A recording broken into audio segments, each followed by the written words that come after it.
თოვლიანი ამინდი ტყუილად არ აურჩევია თემურს საქართველოზე თავდასასხმელად.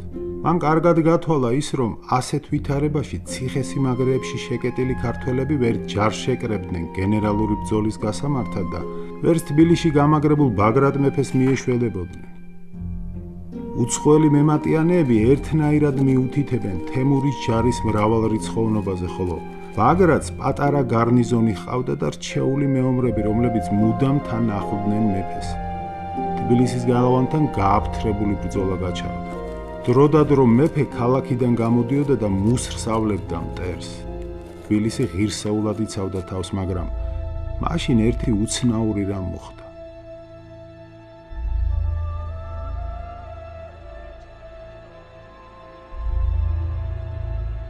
ქართველებს ქუხილი მხოლოდ ციდან თუ ჰქონდათ გაგონილი და ვერ მიხვდნენ რა დააკუხა ქალაქის გალავანთან მტერმა. ეს იყო რადანდაზი, ზარბაზნის წინამორბედი. იმ დროს საქართველოში პირველად გამოიყენეს ცეცხლსასროლი იარაღი. თბილისი მაინც არ ნებდებოდა, თემურისთვის კი დრო საშური იყო. ამიტომ ჯერ რადანდაზებიდან და გალავნის მგრეველი მანქანებიდან დაუშინა ქალაქს. მერე თვითონ უსარდლად თავზე ჩელტებ აფარებულ ურიცხ ჯარს და ყოველი მხრიდან შეუტია გალავანს. შარაფ ad-დინის აღწერით მეომრებმა თაქბირისა და თაჰლილის ყიჟინა დასცეს, შარიათის დოლები დააგრიალეს, უზარმაზარი ჩელტები თავზე აიფარეს და ყოველი მხრიდან მიესიან ქალაქს. თბილისი დაეცა. ბაგრატი დედაციხეში შეიკეტა და ბრძოლას განაგრძობდა, მაგრამ იქაც რომ ცეცხლი გაუხსნეს, უუნებლობის პირობით განებდა თემურს. მტერმა თბილისი გაძარცვა და მოსახლეობას დაერია. წერა-კითხვის უცოდინარმა ლანგმა უმდიდრესი სამეფო ბიბლიოთეკა აკლემებს აკიდა და შუა აზიის გზას გაუყენა. ამაზე მოგვიანებით გულის ტკივილი წერდა იოანე ბატონიშვილი. ბევრი წიგნი დაეკარგათ ქართველთა, რომელიც არღარა აქვთ, რადგან მას ჟამსა არ იყო სტამბაო. თემურმა თბილისში ხორასნელთა ჯარი დატოვა, ძვირფასი ტყვე თან წაიყვანა და აღმოსავლეთით გაუყვა. თან თავისი ჯარი ზემო ჰერეთის მთიანეთს შეუსია. ბარდავი გადაკვეთა და მდინარე არეზის პირას დაიბანაკა გამოსაზამთრებლად. თუ რომელიმე ქვეყნის ხელისუფალი თემურლენგის კოჭლი ფეხის მთხვევას და მორჩილებას გადაწყვეტდა, ერთგვარი რიტუალი უნდა შეესრულებინა. უნდა ხლებოდა საჰეპყერანს ცალხელში ხმლით და მეორეში სუდარით, რაც ნიშნავდა ამ ხმლით მომკვეთე თავი და ამ სუდარაში გამახვიო. ანუ სრულ მორჩილებას. ბევრს მოუწია მაშინ ამ რიტუალის შესრულება, რადგან შეუპოვრები ძალიან ცოტანი იყო. შიის დიდი თვალები აქვს და ჩრდილო აზერბაიჯანის შაჰი იბრაჰიმიც ასე მოიქცა. არც ეს იკმარა და ლანგს ერთობ მაამებლური სპექტაკლი დაუდგა. საჩუქრებიდან ყველაფერი 9 მიართვა, 9 ბედაური, 9 ქალწული, 9 მურასახმალი. აი მხოლოდ მირთმეული მონების რიცხვი იყო 8 და როცა თემურმა იკითხა მონა რატომ არის 8, მათ შორის თვითონ ჩადგა და მოახსენა მე-9 მონა მე გახლავართ. ისე რა ეკნა შირვაშახს. კარგად იცოდა რომ მის სახელმწიფოზე გამავალი დარუბანდი წყალი ვიჭირდებოდა თემურლენგს. თანაც არც სარწმუნოება ჰქონდა დასათმობი და არც მუსულმანური სახელმწიფოებრივი თუ მიწათმოწყობის წესი იყო მისი ქვეყნისთვის უცხო. აი ქართველების საქმე კი ბევრად უფრო რთულად გამოიყურებოდა. თემური დატყვევებულ ბაგრატ მეფეს პატივით ექცეოდა. ბაგრატიც არ იშურებდა ტკბილ სიტყვას და საჩუქრებს. ნეზამ ad-დინი წერს, ერთხელ მეფეს ლანგისთვის საგანგებოდ ნაჭედი ჯაჭვის პერანგი მიურთმევია, რაც დიდად ეამა საჰეპყერანსო. ასეთ მოჩვენებით სიამტკბილობაში თემური გამუდმებით ეპატიჟებოდა ბაგრატს მაჰმადის რჯულზე. მეფე დიდხანს იდგა უარზე, მაგრამ სხვა გზა რომ ვერ ნახა, გაიძვერა მტერთან, მისი მოტყუება განიზრახა. ახლა თვითონ იმუყაითა და მეტი დამაჯერებლობისთვის ისლამის მიმდინარეობიდან ჰანიფის რჯული აირჩია. ჰანიფის ისლამი ჯერ კიდევ არაბეთში გავრცელდა მიწათმოქმედ ტომებში და თავისი არსით ძალიან ჰგავდა ქრისტიანობას. ამის შესახებ იმდროინდელი სომეხი ისტორიკოსი თომა მეწოფელი წერდა: ბაგრატმა მოატყუა თემური და უთხრა: "მომეცი ჯარი, რათა წავიდე ქართლში და ჩემი ქვეყანაც თქვენს რჯულზე მოვაქციო." ბაგრატის ასეთმა ხერხმა გასჭრა. თემურიც ასეწია სიხარულით. ჯერ სიგელი არ ლიყით დაუმტკიცა ბაგრატს საქართველოს მეფობა. მერე 12,000 ბაჰადორი და მოლების დასი მისცა ქართველების გასამახმადიანებლად და შინ გამოისტუმრა. სანამ თემურის ბანაკს დატოვებდა, ბაგრატმა თავისი ერთგული აზნაური რუსა ეგნატაშვილი აფრინა შვილებთან და შველა ითხოვა. ამ დროს უმეფოდ დარჩენილ საქართველოში გიორგი უფლისწულს დიდებულები ტახტზე ასვლას თხოვდნენ. გიორგი უარზე იდგა. ვაი თუ ამის გამო თემურლენგმა მამაჩემს რაიმე ავნესო.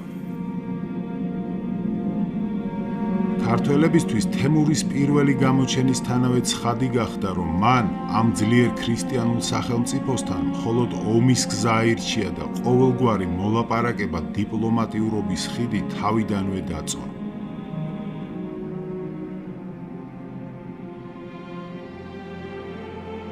ბაგრატისგან შეტყობინება რომ მოვიდა, ქართველები ამოძრავდნენ.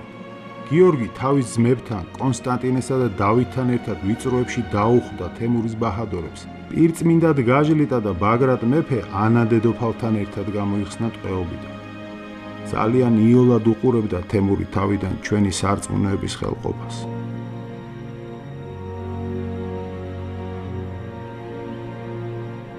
ეს ეკლესია ადრე ქრისტიანული ბაზილიკა. ის იმდენად ძველია, რომ მისი კედლები გარედან ჭერამდე მიწითაა დაფარული.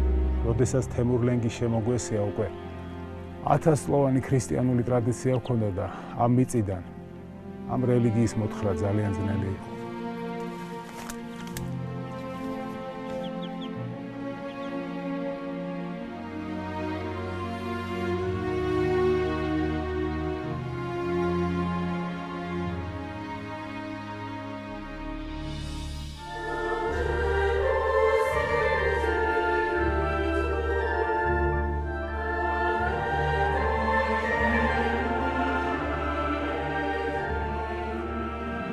თემურს რომ საქართველოში დატრიალებული ამბები აცნობეს, მწუხარე იქმნა და ვითარცა დადგა თვე მარტისა წარმოემართა კვლავ ქართლად გამძვინვარებული ფრიად, მას ჟამს აიყო გაზაფხულის პირი, ციოდა დიდად, მოსწვიმდა და თოვდაო. თემური მეორედ შემოიჭრა საქართველოში. ბაგრატ მეფეს და გიორგი უფლისწულს ქვეყანა გამაგრებული ჰქონდათ და ხალხი მიუვალ მთებში გადამალული.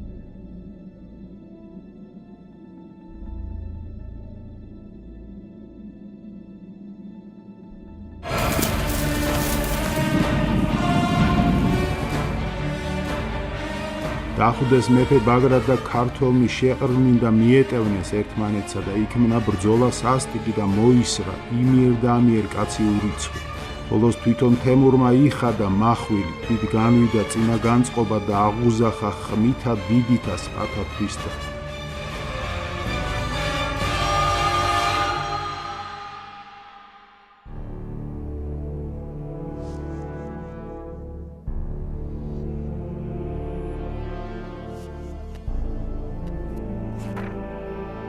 ბევრად მცირერიცხოვანი ქართველობა ბრძოლის ველიდან ფეხს არ იცვლიდა და დასთხევდნენ სისხლსა თათართასა და მეწამულად იხილვებოდნენ ქართველნი ცხენით კაცით ურთ. როცა თემურმა ახალი ურდუები ჩააბა ომში და ქართველებს ცხარე ბრძოლისგან ხელში იარაღი შემოემსხვრათ, მიმართეს ციხესიმაგრეებს. ქვეყანაში შემოსულმა მტერმა ვერავინ და ვერაფერი მოიხელთა. სწორედ ამ უმძიმეს დროს ბედა თოხთამიშხანი გამოჩნდა დარუბანზე.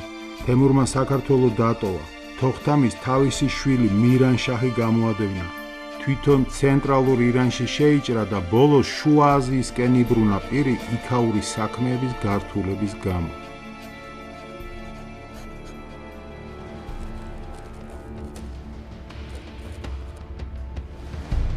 (1387) წლის შემდეგ 1394 წლამდე თემური საქართველოში აღარ გამოჩენილა.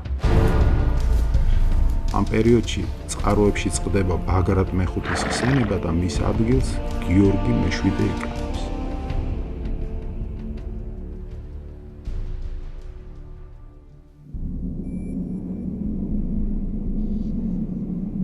თემურლენგის საარაკოს სისასტიკეზე შიშით ყვებოდნენ მაშინ და მერეც.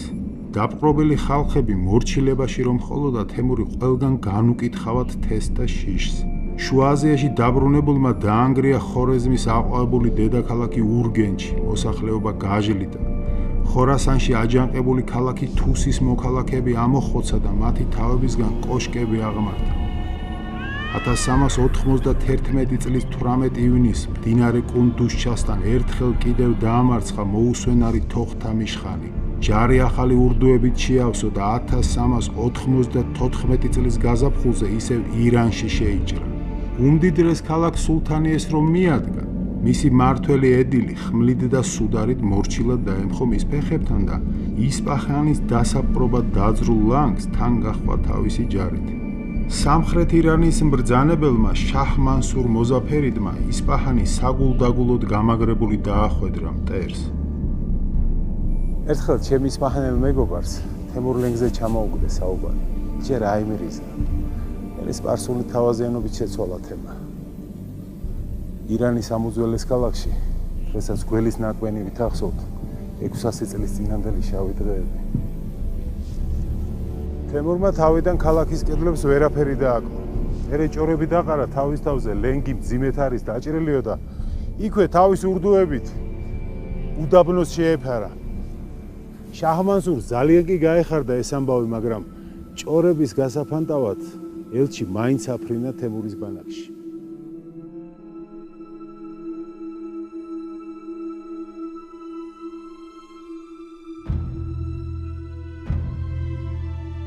გლოვიარედ დაუხვდა შაჰის ელჩს ჩაღათაელთა ბანაკი და როდესაც ის თემურის კარავში შეიყვანეს, ვითომ მომაკვდავმა ლანგმა მის დასანახად პირიდან წინასწარ ჩაღეჭილი ბატკნის ღვიძლი ამოაფურთხა.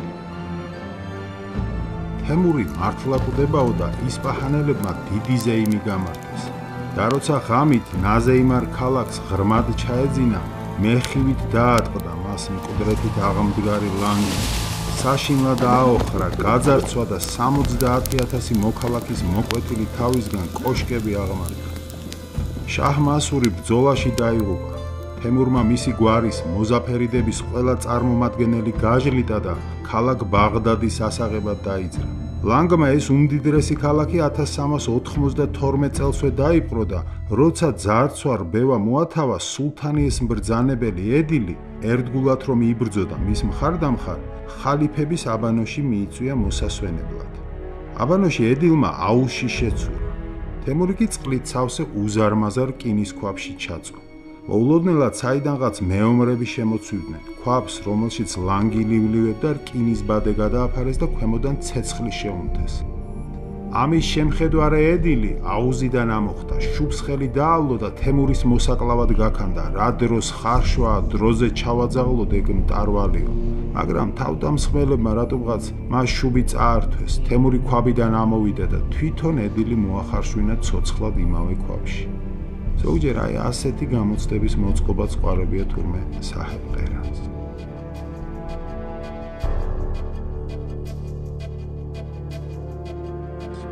(1393 წელი თემურმა სირიის ძარცვა აოხრებას მოანდომა. ალათაღსაც შეუტია. 94 წლის გაზაფხულზე ისევ საქართველოს სამხრეთ საზღვრებს მოადგა და კოლას ველზე დიდი ღრეობა გამართა შვილიშვილის დაბადების აღსანიშნავად. აქედან 40,000-იანი ჯარი მესხეთს შეუსია. სპარსულენოვანი წყარო გვაცნობებს. მესხეთიდან უკან დაბრუნებული სარდლები ნაძარც თვალმარგალიც მობნევით ფანტავდნენ ბანაკში. უკვე ივნისი იდგა, როცა თემური აი აქედან ალგეთის გზით შემოიჭრა საქართველოში. ჩამოლო თრიალეთი და ვერ აღუდგეს წინა ქართველნი. შემუსრა ციხენი და სიმაგრენი მის ადგილისანი, გადმოგცემს ახალი ქართლის ცხოვრება. მის სამიზნეზე დარიალის ხეობა იდა. მაშინ არაგვზე ზღვასისხლი დაიღვარა. გიორგი მეფემ გამაგრებული დაახვედრა ხეობა მტერს. სპარსულენოვანი წყაროები საგანგებოდ მიუთითებენ ხეობის დამცველთა სიმრავლეზე. როგორც ჩანს, მას მთელი კავკასია იცავდა. ქართული წყარო გადმოგცემს, თემური შეუხტა არ აქვს, არამედ ავნებდნენ დიდ-დიდსა მთიელნი და მუნყოფნი სპანი მეფისანი სპათა თემურისათაო, რომელთა ვერ არა იხვეს და უკუშებო იქცნენ. და არავინ იცის რა უბედურებას დაატრიალებდა ხელმოცარული ხეიბარი ჩვენს ბარში. ბედა დარუბანზე თოხთამიშხანი რო არ გამოჩენილიყო. თოხთამის არაფრით არ აწყობდა, რომ თემურს ფეხი მოეკიდებინა საქართველოში, ამიტომ სატყუარასავით იქცეოდა. რადგან როდესაც თემური მის შესახვედრად დაიძრა, ბრძოლა არ მიიღო და დარუბანდითვე უკან დაიხია.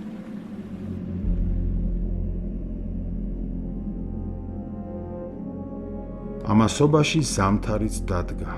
მაჰმუდაბადში დაბანაკებული თემური მთელი ზამთარი ჯარს ასვენებდა და შორეული მძიმე ლაშქრობისთვის ამზადებდა. 1395 წლის გაზაფხულზე დარუბანდი გადალახა. დინარე თერგთან უსასტიკეს ბრძოლაში საბოლოოდ გაანადგურა თოხთამიშის არმია. მოსკოვამდე ზდია მის გადარჩენილ ძალებს და ბოლო მოუღო. ძლივს გადარჩენილმა თოხთამიშმა ლიტვის მთავარს შეაფარა თავი.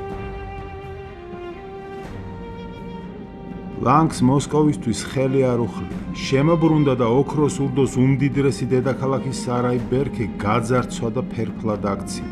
მაშინ ჩრდილო კავკასიაზე გამავალ ერთ-ერთ სატრანზიტო არტერიაზე მდებარე თარხანი, იგივე ასტრახანი, კაფა-ფეოდოსია, აზაკი ანუ აზოვი და სხვა ქალაქები ისე გაუნადგურებია, რომ 40 წლის შემდეგ იტალიელი ვაჭრების ჯოზეფატო ბარბაროსა და ამბროჯიო კონტარინის ჩანაწერების მიხედვით ამ ქალაქებს ისევ ეტყობოდათ თემურისეული ჭრილობები.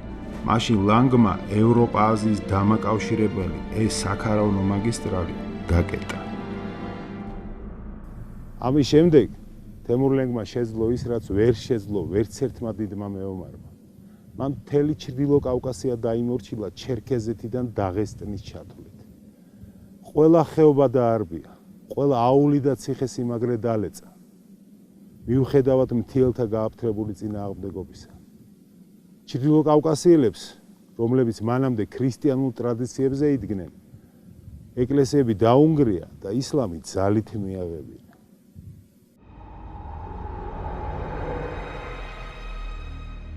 1395 წლის ამ ამბების შემდეგ გაჩნდა ბზარი ამიერკავკასიელ ქართველებსა და იმიერკავკასიელებს შორის.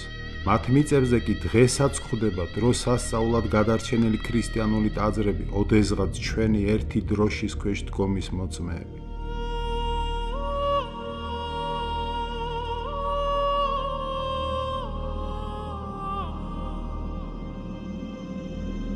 ნაალაფარით დატვირთულმა ურდოებმა დარუბანდი გადმოიარეს და გამარჯვების აღსანიშნავად ჩრდილო აზერბაიჯანში შირვანშაჰის მასპინძლობით დიდი ღრეობა გამართეს.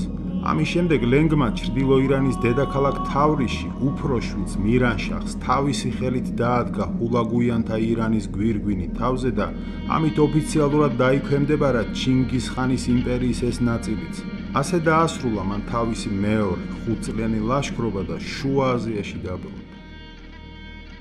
მირანშაჰი ისედაც ვერ გამოდგა მამამისივით გამჭრიახი და ამას ისიც დაემატა, რომ თავი ქვას დაარტყა ნადირობისას და შეირყა. გაუმართლებელი სისასტიკე დასჩემდა.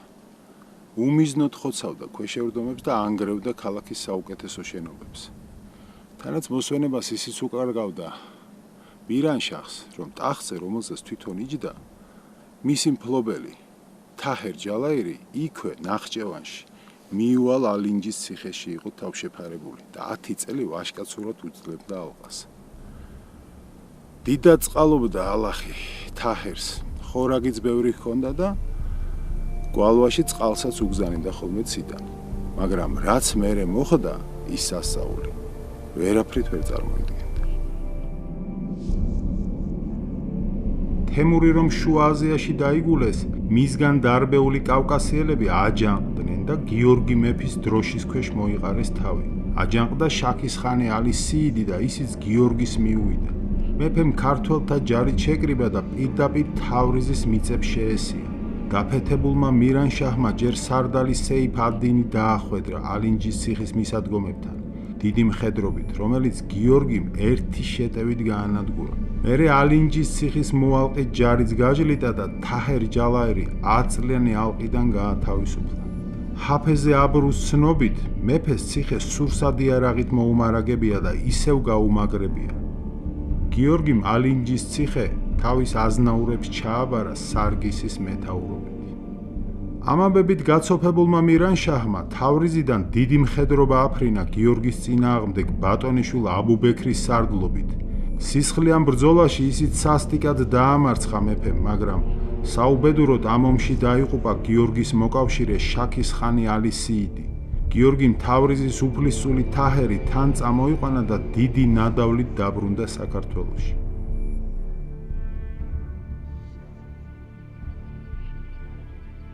ეს მოხდა 1398 წელს.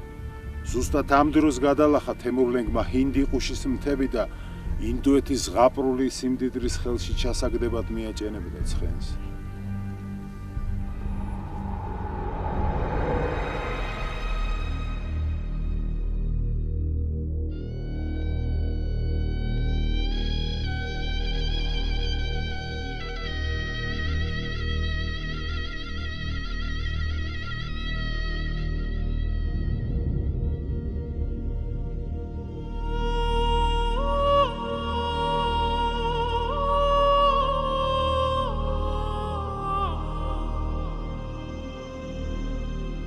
ნეზამ-ად-დინი გადმოგცემს. 1398 წლის შემოდგომაზე თემურლენგმა უდაბნოს ქვიშასა და ვარსკვლავებზე ურიცხვი ჯარით მდინარე ჰინდი გადალახა და ინდოეთში შეიჭრა.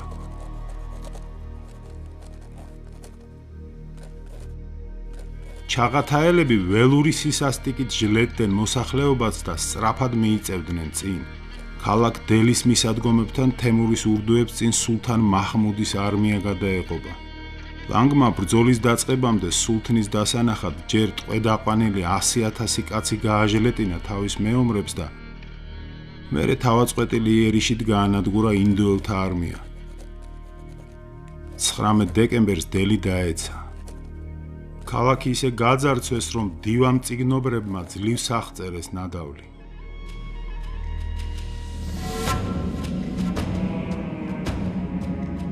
თემურს 1399 წლის მარტში უკვე მთელი ინდოეთი დაპყრობილი ჰქონდა, საიდანაც ძვირფასეულობით დატვირთული ათასობით აქლები, დატყვევებული ხელოსან ხუროთ მოძღვრები და სპილოები მორეკეს სამარყანდში, რომელიც მაშინ ერთ დიდ სამშენებლო მოედანს ჰგავდა.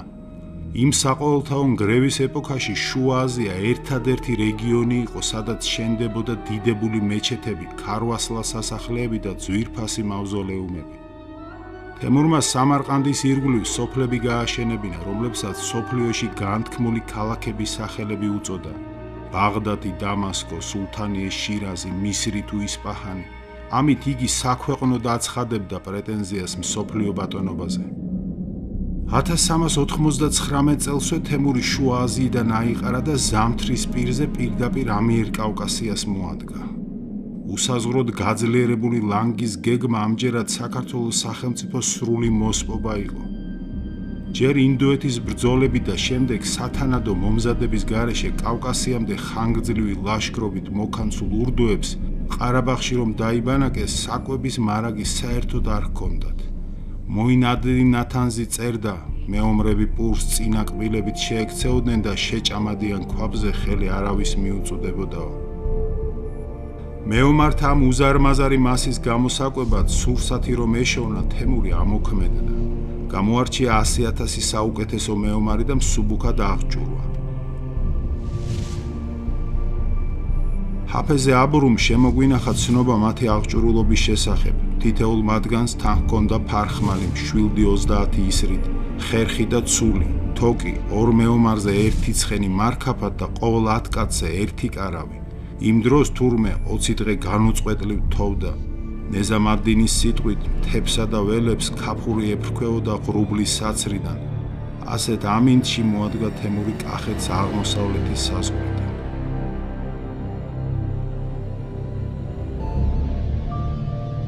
ეს ველები მდინარე იორის აუზის ქვედა წელზე მდებარეობს. ვახუშტის ცნობით აქ ჯერ კიდევ თამარის დროს აშენებული კაპიტალური ბაგები მდგარა ცხვარსაქონლის გამოსაზამთრებლად. ამ საძოვრებზე დღესაც იზამთრებს მთებიდან ჩამორეკილი პირუტყვი. ტყეების კაფვით უჩუმრად შემოსულ თემურის ლაშქარს სწორედ აქედან წაუსხამს მაშინ ცხვარის უზარმაზარი ფარები და საქონლის ჯოგები.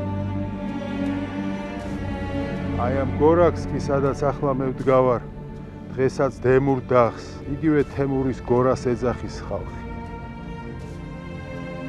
შემდეგ ლანგი იორს ახვა და ალაზნის ხეობაში გადავიდა.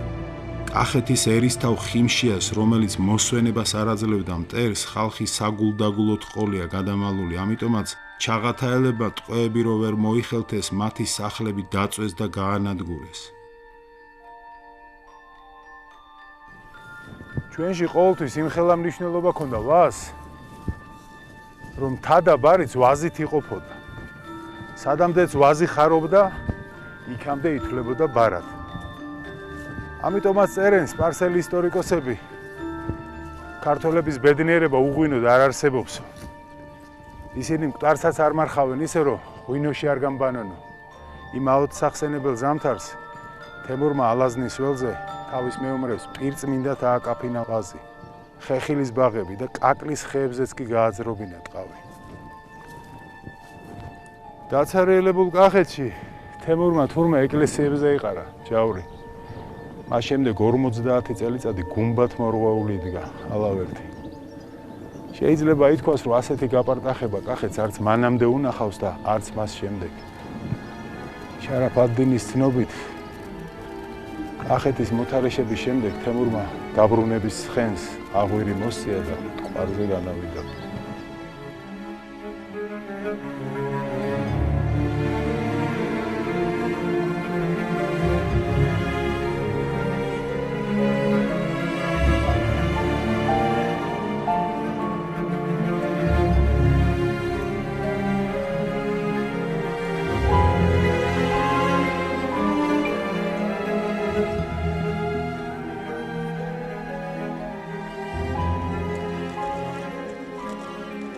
გაგრძელე საქართველოს ისტორია.